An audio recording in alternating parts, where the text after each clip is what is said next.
Bom dia, né? Vamos fazer essa aula de mecanismos de resistência bacteriana. Essa é uma aula que há alguns anos a professora Juliana, aqui do CCO, né?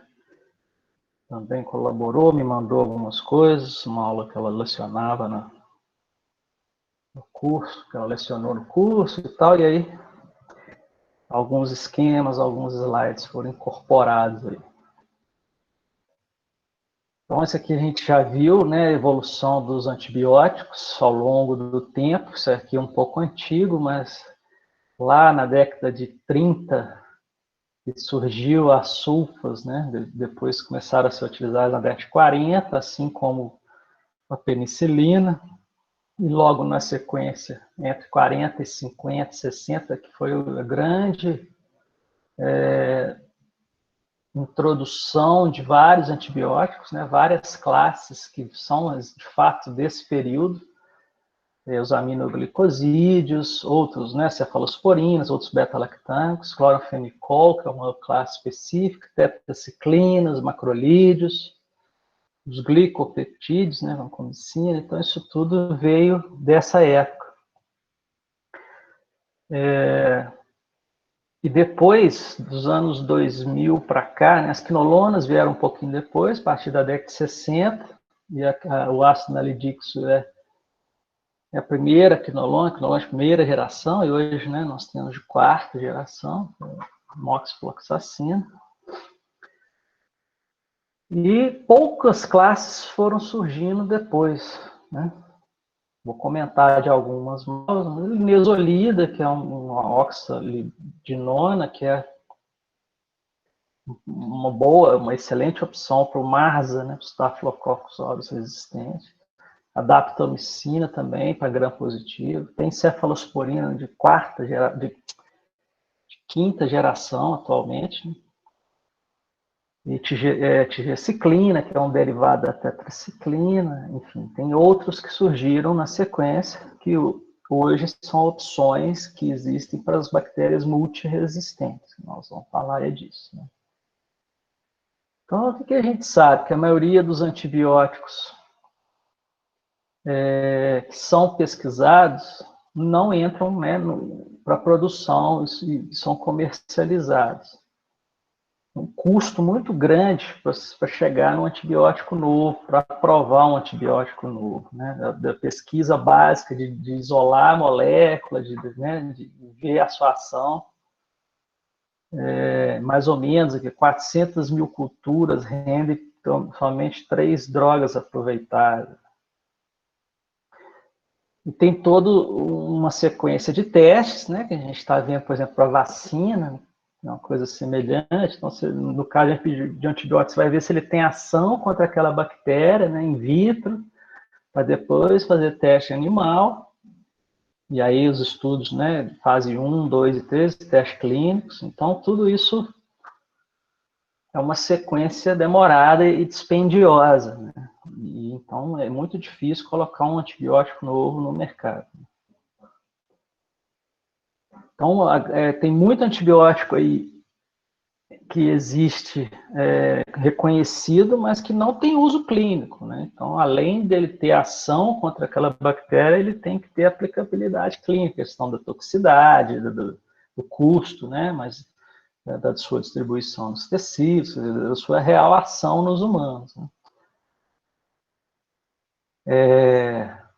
Então, às vezes, in vitro, ele tem uma ação boa, mas em vivo isso não acontece, né? Pode ter toxicidade, ou ele não consegue entrar na célula do hospedeiro, né, no hospedeiro em vivo. Então, é o que a gente está vendo, por exemplo, em Covid. Eu acho que esse tema é bem ilustrativo em Covid, né? Vocês estão vendo aí que, por exemplo, uma droga que o pessoal faz um estudo in vitro e ela mostra algum efeito antiviral in vitro, o pessoal sai correndo para comprar e tomar, e toma todo dia achando que aquilo ali é eficaz. Então, isso aí virou uma confusão de discussão, inclusive política por trás, que não tem o menor cabimento. Não tem sentido a gente usar o medicamento porque tem ação in vitro comprovada. Isso não tem o menor sentido. Tem que ter um estudo clínico controlado, fase 3, para a gente poder indicar ou não um novo tratamento. Bom, a gente sabe, então, que a gente já viu um pouquinho dos mecanismos de ação. Por que é importante? É muito importante conhecer assim, né, o básico do mecanismo de ação, porque o mecanismo de resistência deriva disso. Né? Então, vamos lembrar, tem os grandes grupos aqui dos beta-lactâmicos que vão agir inibindo a síntese da parede celular, a síntese do peptidoglicano. Aí nós vamos ver como que as resistências se dão. Tem alguns que são aumentando a permeabilidade da membrana, né, da bactéria, e vários grupos atuando inibindo a síntese proteica, em vários pontos, né, em nível de RNA mensageiro, não deixa ele acoplar o ribossomo, ou ele atua no próprio ribossomo, na fração 30S ou na fração 50S, ou eles atuam lá no RNA ribossômico também, alterando ou se ligando a ele, não deixando fazer a síntese proteica, né? Que à medida que vai correndo aqui no ribossomo, vai adicionando aminoácidos de acordo com a sequência do RNA que está ali, né? E alguns também em nível de RNA transportador, menos, né? Então, mas a gente fala que todos eles agem inibindo a síntese proteica. E na multiplicação, né, do DNA, na replicação lá, então tem alguns que vão agir na questão da própria estrutura e na multiplicação, inibindo as topoisomerases, que são as enzimas que agem aqui no nível de DNA para multiplicação. As quinolonas é o principal grupo. E tem as sulfas que vão agir na cadeia, inibindo a cadeia de síntese de ácido fólico, que, na verdade, é um precursor das purinas, né, a adenina, a guanosina, que vão compor a cadeia do DNA, do RNA e tal. Então, outra via, né, uma via metabólica que também tem a ver com a multiplicação, com a síntese de DNA. Bom, e aí vamos ver como que se dá a resistência, né, pensando nesses mecanismos de ação e nas diversas bactérias e classes. Né? Bom, então só para vocês verem assim, lá na década de 30, né, a descoberta da penicilina, ela de fato entrou no mercado em 40 e poucos, né? Mas de cara já viu que ela não tinha efeito em Escherichia coli, quer dizer, a E. coli já tinha alguma resistência, não sabia como na época, né? Mas que não tinha efeito, a penicilina não tinha efeito em Escherichia coli. Aí começou a usar a penicilina na década de 40, logo em seguida, o que apareceu? Um Staphylococcus aureus que era capaz de neutralizar a penicilina. Nós vamos ver isso aqui, que é a produção da penicililase, né? As beta-lactamases. E depois, já na década de 50, metade dos Staphylococcus aureus já eram resistentes à penicilina. Então, isso foi um processo rápido, né? Hoje a gente sabe que, definitivamente, penicilina pura, simples, né, não é antibiótico para tratar Staphylo aureus. Né? Isso aí é muito importante, inclusive. Aí começou a usar a vancomicina, a descoberta da vancomicina na década de 50, 60 ali, e logo de cara também já viu que apareceu o Marza, que ele era resistente à oxacilina. A oxacilina é uma penicilina semissintética, mas que ela é resistente à penicililase, que é essa beta-lactamase produzida pelo Staphylo aureus. Então, esses Staphylo aureus resistentes à penicilina, a gente pode tratá-los com oxacilina. E aí apareceu o Marza, que era resistente à oxacilina. E aí tem que usar a vancomicina, né, para tratar o marzo. Bom, aqui, mais ou menos na década de 70, vieram os carbapenêmicos, o imipenem é um deles. E logo na década de 80 começou a aparecer algumas bactérias mais resistentes, a Klebsiella, produtora de beta-lactamase de espectro estendido, que na verdade ela responde ao carbapenema. Começou a aparecer enterococos resistentes à ampicilina. Ampicilina, como já falei, é como se fosse uma penicilina mesmo, um pouco, ela é bem mais potente para o enterococos, mas com perfil de susceptibilidade muito parecido. Então. E o enterococo resistente à ampicilina, a gente tem que usar o quê? Vancomicina. Começou a usar mais vancomicina, aí em 86 o VRE, enterococos resistente à vancomicina. Aí tem que usar linezolida, tigenciclina e tal. E mais recentemente, década de 90, agora nos 2000, o VISA, né? Staphylococcus aureus intermediário à vancomicina.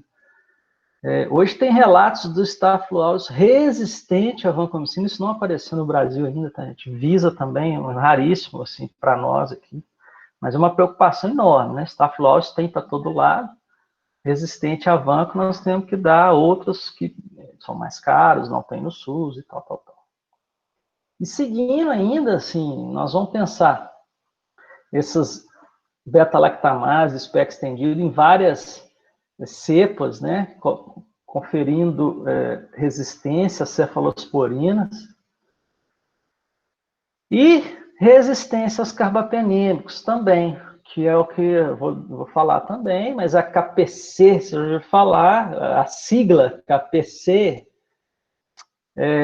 na verdade, é um gene, né, e tal, plasmidial, que sintetiza uma carbapenemase. Klebsiella, produtora de carbapenemase, a sigla, né? Só que, na verdade, não é só em Klebsiella, ela também, a KPC, pode ir para o Escherichia coli, por exemplo. E também apareceu uma outra enzima, diferente da KPC, que é a NDM1, metalobeta-lactamase de Nova Delhi, lá da Índia. Foi descoberto primeiro na Índia, que gerou uma grande preocupação na comunidade científica na época. Isso não disseminou assim para o mundo, né? Mas o medo era que disseminasse. Por quê? Porque essa NDM1 foi descoberta em pós-cirúrgico e tal, mas ela foi descoberta também na comunidade. Ela não era restrita em ambiente hospitalar, né? CTI, igual a KPCE. Então, foi um grande medo dela disseminar e acabou não acontecendo, mas que também confere resistência aos carbapenêmicos. É um outro mecanismo, né, que é cromossômico e plasmidial, e, né, então tem lá o gene que sintetiza a enzima que vai degradar o carbapenêmico. Então, uma coisa bem ilustrativa, né, assim, vendo o aumento do uso de antibiótico ao longo do tempo, quanto mais se usa antibiótico, mais detecta bactérias resistentes. Isso nas fezes, de uma maneira geral, tá, gente? Isso aqui é uma coisa mais básica, como se fosse uma coisa ecológica, né? Mas quanto mais se usa, maior a resistência bacteriana. E aqui é um exemplo da gonorreia, né, da Neisseria gonorreia, o gonococo, um aumento das cepas resistentes ao longo dos anos. Mas a principal resistência aqui é a penicilina mesmo. Então, assim, lá antes da década de 80 até a década de 90, usava-se penicilina para tratar gonorreia e era eficaz. Hoje a gente não usa, muitos anos já, mas assim, por causa disso aqui. Então, a resistência crescente da gonorreia à penicilina. Aliás, assim, não sei se você ouviram falar, né, a supergonorreia, que é uma bactéria extremamente resistente a quase todas as drogas, e aí tem essas cefalosporinas novas e tal, que poderiam ajudar no tratamento da supergonorreia. Não foi Eu não vi ainda relato no Brasil, mas no exterior, na Europa, nos Estados Unidos, tem vários relatos. É um problema. Então, tem vários micro-organismos emergentes aí de resistência, né? Que trazem problemas aí de resistência. O Staphylo aureus resistente à meticilina, é o MARSA. Na verdade, nós temos que pensar que isso é resistência à oxacilina, né? A meticilina é um exemplo de um antibiótico que não tem uso clínico, mas tem um uso laboratorial, que ele é um marcador de MARSA, né? Se é resistente à meticilina, MARSA é resistente à oxacilina. O Staphylo aureus intermediário a vanco, ou até o resistente a vanco, como eu falei. O Enterococcus resistente a vancomicina, o VRE. Essas três aqui são mais comunitárias, né? Essas três aqui a gente vê mais em hospital, mas Streptococcus pneumoniae, pneumococo resistente à penicilina. Já falei disso, dos estudos centro, que isso vem aumentando devagarinho, né? No mundo inteiro. Uma preocupação. A gonorreia, Neisseria gonorreia resistente a quinolonas, que até 2005 a gente usava quinolona, ciprofloxacina para tratar a gonorreia, e hoje não é mais a primeira escolha por causa desse aumento de resistência. A Neisseria meningitidis, o meningococo resistente à penicilina, algo raro ainda, mas que já tem descrição, né, dessa bactéria que causa meningite, meningococcemia, resistente à penicilina. A primeira escolha para tratar meningococo é a ampicilina. Micobactérias resistentes a droga, várias, múltiplas doses, multidroga resistente, né, micobactéria, então é um problema, tuberculose multiresistente, a gente vê isso, e a gente só consegue ver isso com cultura, e quando faz uma cultura para BK, às vezes demora aí 2, 3 meses para o resultado sair, então é um problema muito sério. E, como eu já falei, os gram-negativos resistentes aos carbapenêmicos, PC e NDM1, que é um problema bem mais atual e muito significativo. A gente já tem KPC no Hospital São João de Deus, de vez em quando aparece e tal. Então, muitos hospitais estão iniciando o tratamento empírico desses gram-negativos hospitalares com polimixina, porque já havia muita resistência a carbapenêmico e tal. Então, a gente sabe que o genoma bacteriano ele é dinâmico, ele tem uma capacidade grande de se adaptar e um mecanismo de controle ineficiente. Então, existe resistência que aparece. Essa resistência ela pode ser natural, que aparece ali por uma mutação e fica, né, por seleção, mas uma taxa baixa, ela não se propaga muito agilmente, muito eficazmente, e a resistência adquirida, né, em que a gente vê essa transmissão, né, do gene de resistência para outras bactérias. Então, ela se propaga muito mais fácil, essa resistência adquirida. Então, como que seria isso? Uma resistência primária, né? Aquela bactéria, ela tem lá um gene de resistência e para sua prole toda, todo mundo vai ter verticalmente transmitido aquele gene de resistência, né? Resistência natural que a gente fala, né? A gente fala, por exemplo, que os gram-positivos são naturalmente resistentes às polimixinas, que já tem mecanismos, né, que impedem que ela aja. E a resistência adquirida, como eu já mostrei para vocês, transdução, transformação e principalmente a conjugação, ela é transmitida horizontalmente, né? Então, às vezes, ela surge por transposon, né? Então, eu falei, a bactéria na reprodução do DNA é muito dinâmico e o mecanismo de controle ineficiente, então, às vezes, desloca fragmentos de DNA para outra área e acaba configurando alguma resistência a esse deslocamento. E aí pode transmitir para outra bactéria. Então, pode passar até para espécies diferentes. Então, aqui só ilustrando isso, que eu já falei também, então nós temos uma bactéria receptora aqui, ó, que ela pode receber esse gene pelo plasmídio, que pode ser transmitido de uma bactéria para outra, ela pode receber por um bacteriófago, que é tipo um vírus mesmo, que leva um fragmento de DNA de uma célula para outra, ou ela pode incorporar um fragmento de DNA de uma célula morta que está ali naquele ambiente, né? Que é menos comum essa transformação, mas pode acontecer. E aqui também ilustrando isso, então aqui nós temos uma bactéria que tem um gene plasmidial de resistência. Ela pode então transmitir esse gene para outra bactéria que não tinha ele, ela era sensível, da mesma espécie, e ela se torna resistente. E esse plasmídio também pode ser transmitido para outra espécie, outro gênero diferente. E aí toda a sua linhagem vai carregar esse gene. E aí, o grande problema disso, porque aí vamos ter no meio alguma bactéria resistente e várias outras sensíveis, né?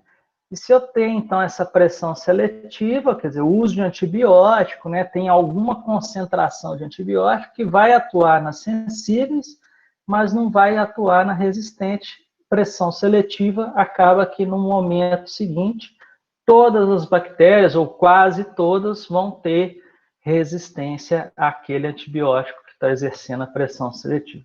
Então, isso aqui nós estamos falando de um ambiente CTI, gente. Essa é a realidade intra-hospitalar do CTI, em que ao longo do tempo, né, a pressão seletiva, disseminação dos genes de resistência e acaba que no momento fica quase tudo resistente.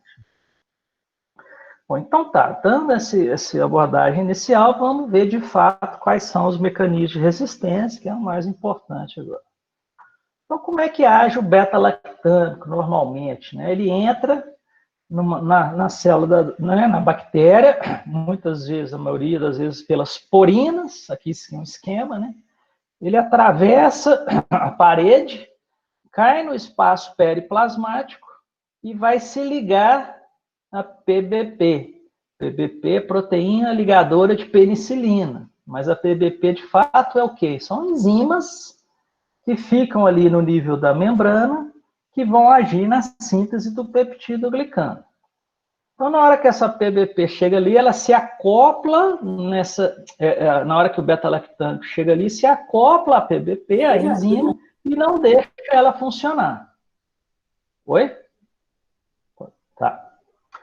Então, ela bloqueia a ação, ligando-se, né, com alta afinidade à enzima que está ali na cadeia da síntese do peptídeo glicano. E aí, o que a bactéria pode fazer? Modificar ou não ter o alvo. Ela cria um mecanismo em que ela muda a conformação da PBP. Aqui está sendo ilustrada a PBP duas linhas. Essa linha aqui, esse apóstrofo aqui, isso é usado, né, na nomenclatura, no jargão científico, que é para mostrar que ela sofreu uma mudança de conformação, que ela é uma PBP diferente após uma mutação. Né? Então, tem várias PBPs. Então, quando ela muda, então o antibiótico, o beta-lactâmico, não consegue se acoplar de forma eficaz, ou nem consegue se acoplar, e aí não vai agir. A enzima vai continuar sintetizando lá na sua cadeia. Ou para de expressar o alvo, a bactéria para de expressar aquela enzima e começa a sintetizar a molécula por outros caminhos que ela cria pelas mutações dela. Então, nesse caso, eu vou precisar de um outro antibiótico, né, para poder agir, porque esse beta-lactâmico que está ilustrado aqui, ele já não vai agir mais. O que mais que a bactéria pode fazer? Alteração da permeabilidade. Isso tem a ver com as porinas. Então, ele muda a conformação das porinas, reduz a expressão de porinas, e o antibiótico já não consegue mais entrar. Então, ele não consegue atravessar essa membrana, não consegue passar pelas porinas, e ele não vai conseguir chegar no seu sítio de ação. Que está lá bonitinho do mesmo jeito, mas o antibiótico, às vezes, não consegue chegar lá. E terceiro, também muito importante, já falei muito, é a inativação da droga. Então, aqui está mostrando as cefalosporinas, que é esse losango vermelhinho. As cefalosporinas entram, passam pelas porinas, e aqui no espaço periplasmático, o que essa bactéria tem aqui? Beta-lactamase. São enzimas, no formato do Pac-Man aqui, né? que vão se ligar à cefalosporina e vão degradá-la e não vão deixar elas se ligarem na PBP. No caso aqui, PBP 1A que está ilustrado, tal, 3, 1A e 2, e 1B aqui. Então, ela consegue inativar, as beta-lactamases vão inativar as cefalosporinas, e aí não consegue agir. E aí, esse formato de cruz aqui verde é o que? É um carbapenêmico, que também é um beta-lactâmico, está até ilustrado aqui o anel beta-lactâmico, né? Mas é outra classe tal, que é resistente a essa beta-lactamase. Essa beta-lactamase não consegue atuar nesse antibiótico, nesse beta-lactano. Então, ele entra e ele consegue se ligar aos seus receptores, lá, as PBPs, e vai, então, atuar eficazmente contra essa bactéria. Então, a produção de beta-lactamase é um mecanismo também muito importante que vai inativar, né, o medicamento. A outra é a bomba de efluxo, que é mais simples de entender, né? Então, o antibiótico, ele entra, né, pelas porinas e eles são excluídos, a bactéria cria um mecanismo ativo com gasto energético para expulsar o antibiótico de dentro da célula e aí ele não consegue agir, né? Então, isso também existe em várias bactérias multiresistentes. E, finalmente, o outro mecanismo finalmente não tem mais, né? Mas esse aqui que é das sulfas, né? Principalmente sulfatrimetopril, sulfadiazina, o sulfametoxazol, a pirazinamida também age aqui embaixo, que é a alteração dessa via metabólica de síntese do ácido fólico, né? Como a gente falou, ele vai ser responsável pela síntese das purinas a partir do ácido para-aminobenzoico, PABA. Então, o PABA começa essa cadeia, as sulfas já agem inibindo essa enzima, o trimetoprim age em nível mais posterior, então a bactéria muda essa via, ela desvia para chegar aqui de outra forma, e aí ela fica resistente à sulfa. A sulfa, como eu falei, foi um dos primeiros antibióticos de uso clínico, e hoje tem muita resistência à sulfa, né? As suas indicações estão bastante restritas hoje. E ainda é uma boa opção para tratar Staphylo aureus e pouco utilizada, inclusive. Bom, aqui eu vou comentar assim, alguns específicos, mas é um quadro de um artigo de 2010 que mostra os antibióticos, suas classes, alguns exemplos de antibiótico, o seu alvo, o que ele faz de fato, onde que ele vai se ligar, o que ele vai inibir e tal. E os principais mecanismos de resistência desses, né, das bactérias para esses antibióticos. Ó, hidrólise, o que é hidrólise? A produção de beta-lactamase, efluxo, mudança de alvo, né, que ocorre, por exemplo, no pneumococo resistente à penicilina, ele muda o alvo. Fosforilação, acetilação, é tipo hidrólise, mas não degrada o antibiótico, mas muda, liga algum outro radical com ele, e ele para de agir, né? Então, enfim, tem vários mecanismos, dependendo da classe, dependendo, obviamente, da bactéria envolvida. Vamos ver alguns exemplos, né, específicos de bactérias gram-negativas. Então, a gente sabe que os gram-negativos têm, né, eu já mostrei isso para vocês, uma membrana externa bem mais complexa do que o gram-positivo, com as porinas, né, as lipopolissacárides, e uma camada mais fina de peptidoglicano, né? Então, é uma membrana bem mais complexa, e aí ela tem vários mecanismos de resistência que podem coexistir na mesma bactéria, né? Então, a inativação da droga, então a produção de beta-lactamase, um exemplo que a gente vê é esse AMP-C. É um gene que está no cromossoma, não é plasmidial, mas tem outros exemplos que eu vou falar que são plasmidiais. Então, é um gene que não é transmitido para outras bactérias, e esse grupo CESP, Citrobacter, Enterobacter, Serrácea, Providência e Proteus, Essas bactérias, elas podem ter esse gene do seu cromossomo, e quando a gente usa determinado antibiótico, ela vai desreprimir o gene e vai começar a produzir essa beta-lactamase, que vai degradar os beta-lactâmicos e as cefalosporinas de terceira geração e tal. Então, olha que isso é uma coisa interessante. Então, às vezes, a gente faz lá uma urocultura, aí vem Heterobacter, sensível a cefalosporina. Está lá no resultado in vitro. Aí você começa a usar a cefalosporina, o indivíduo não responde ao tratamento, porque a bactéria começa a expressar esse gene, a produzir beta-lactamase e vai degradar a cefalosporina.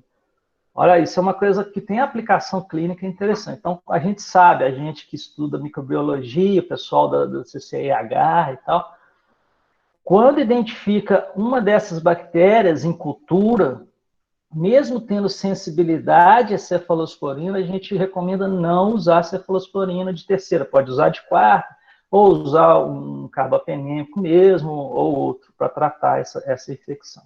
Porque pode ter esse gene que está escondido lá no cromossomo. Bem interessante isso. Além disso, eu já falei aqui as ISBLs, as beta-lactamase espectro estendido, que vão configurar resistência às cefalosporinas de terceira e quarta, muitas vezes, e os carbapenêmicos, que pode aparecer, então, as carbapenemases, que conferem resistência às carbapenemases, a KPC, principalmente, né? E a NDM1, que é lá da Índia e tal, que não apareceu por aqui, não. Mas KPC já tem bastante, eu já mostrei esse processo. Então, são enzimas que inativam os antibióticos, né? Então, aqui falando das carbapenemases, né? Isso é um dado no artigo, ficou meio borrado aqui, mas tem várias classes de carbapenemase, né? A KPC está aqui, ó, então essa classe A, que tem vários tipos, que são principalmente os gram-negativos, a Klebsiella e tal.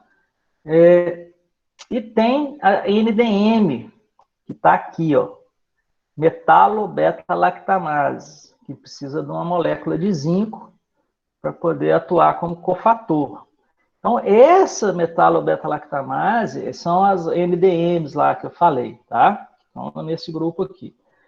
E, além disso, essa classe D aqui é do Acinetobacter, é diferente da KPC, é outro gene, é outro tipo de resistência que vai produzir também carbapenemase e tal, mas aqui já é cromossômico aqui também do Acinetobacter, então tem muito Acinetobacter resistente a carbapenemase. Então, assim, a partir de 2018 2008 que foi identificada essa NDM, né? Um paciente suíço que viajou para Nova Delhi e pegou uma infecção urinária por uma Klebsiella que é resistente a todos os antibióticos, exceto a polimixina.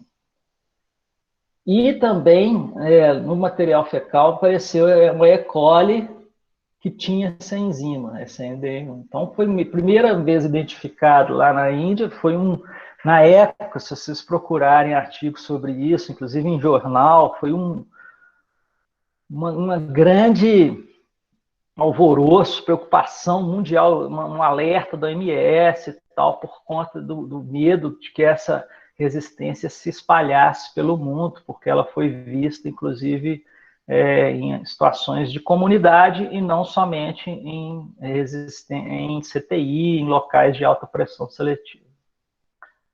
Bom, outra forma é modificação do alvo. Isso é mais comum em gram-positivos, eu vou mostrar, né? Mas pode ter modificação da PBP, pode alterar a fração 30S, a conformação da fração 30S do ribossomo, ou alteração das topsomerases lá no núcleo, né, lá no DNA.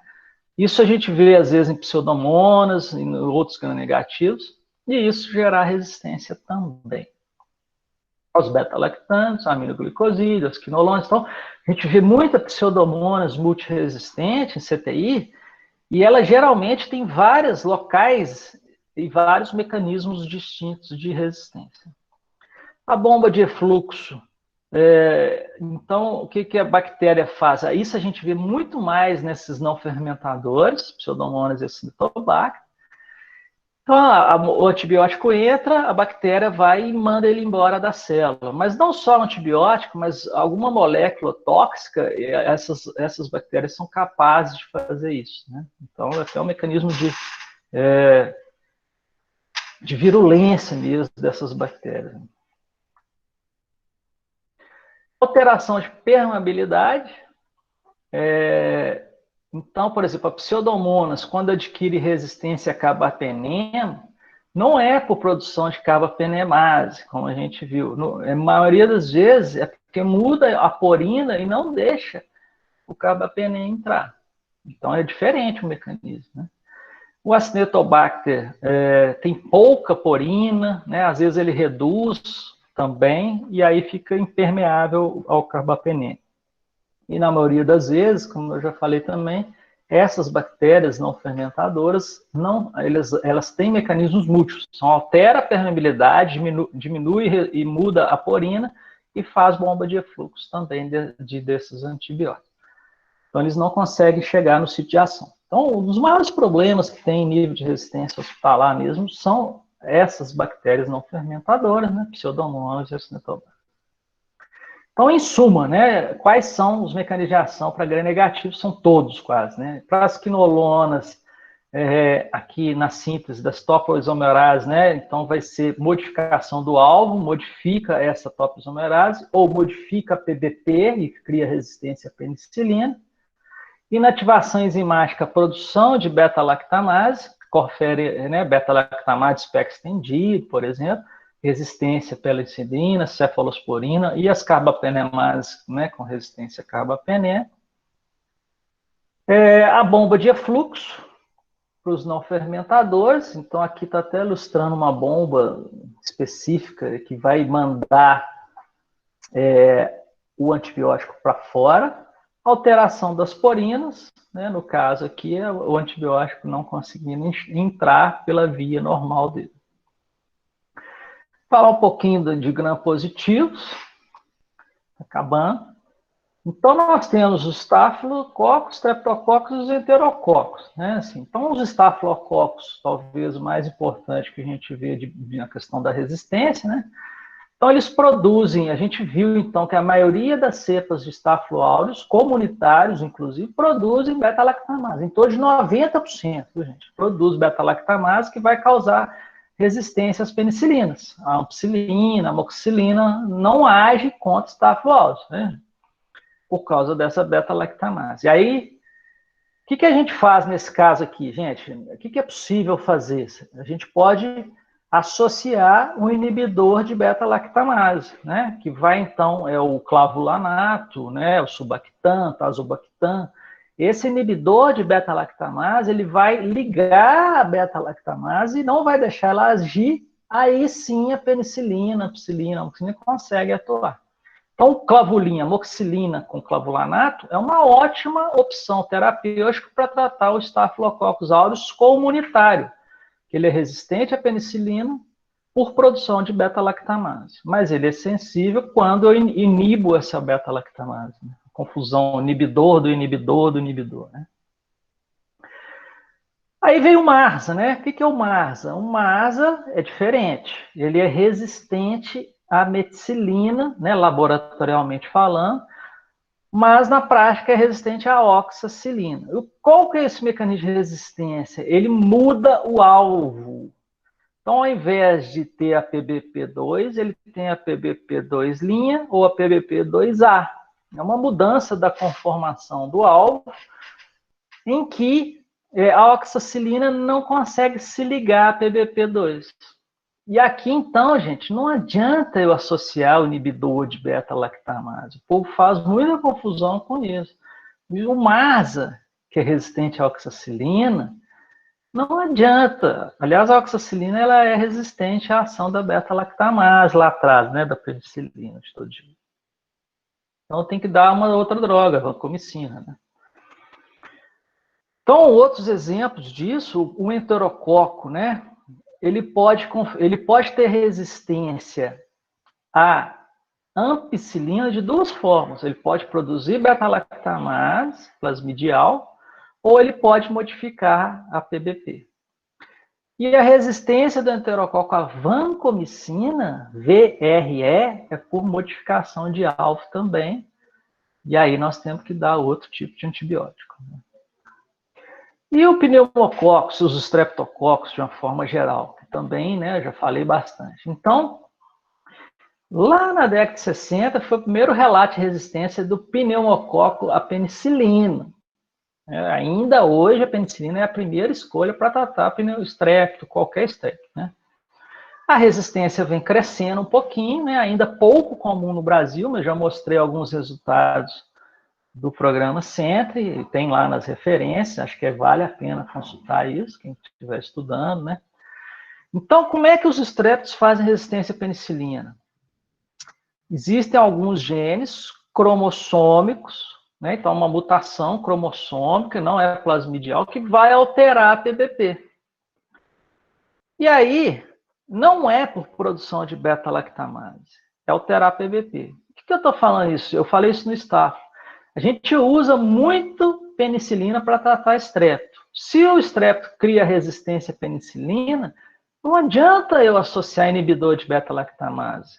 Uma infecção estreptocócica resistente à amoxicilina, não adianta eu dar amoxicilina com clavulanato, eu vou ter que dar evancomicina mesmo, ou alguma outra que vai atuar em outro local, e não naquela PBP. O estrepto pode ter resistência à eritromicina, que é macrolídeo, né, que vai agir lá na inibição de síntese proteica, então vai mudar o ribossoma, ou vai fazer algum sistema de efluxo, né, não tão comum. Resistência a sulfo, Streptococcus hoje a maioria é resistente a sulfo, né. Cotrimoxazol é sulfametoxazol com trimetoprim, né. Modificar o metabolismo do folato, como eu falei. E cloranfenicol pode produzir essa acetiltransferase, que é como se fosse uma beta-lactamase, entre aspas, né? Mas é uma outra enzima que vai acoplar e degradar o cloranfenicol. Bom, de onde vem esse tanto de resistência, né? Assim, já falei isso, né? Vou falar de novo. Então, a gente sabe que a fonte, né? Existia um foco de pesquisa para entender esses mecanismos de resistência, mas não se sabia de onde vem essa resistência de fato, né? De onde surgiu isso, né? E aí alguns exemplos, né, fizeram um estudo, né, numa floresta, numa fazenda, uma floresta inabitada, comparando com uma fazenda com alto uso de antibiótico, né, teoricamente com grande pressão seletiva naquele meio, encontraram o mesmo nível de resistência, tanto na floresta quanto na fazenda.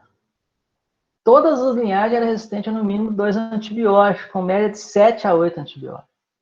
Ou seja, em outros ambientes também não viu diferença.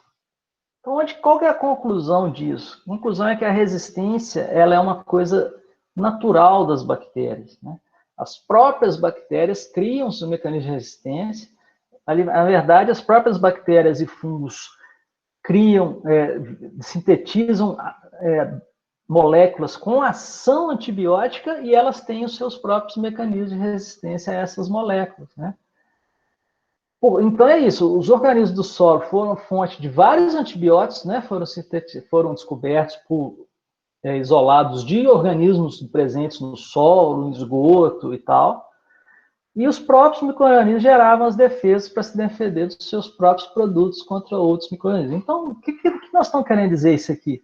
Nós estamos querendo dizer que a resistência bacteriana é uma coisa, um processo natural, né? Como a bactéria se reproduz muito, tem poucos mecanismos de controle, ela sintetiza moléculas que têm efeito antibiótico, então elas precisam também ter mecanismos para se defender dessas moléculas.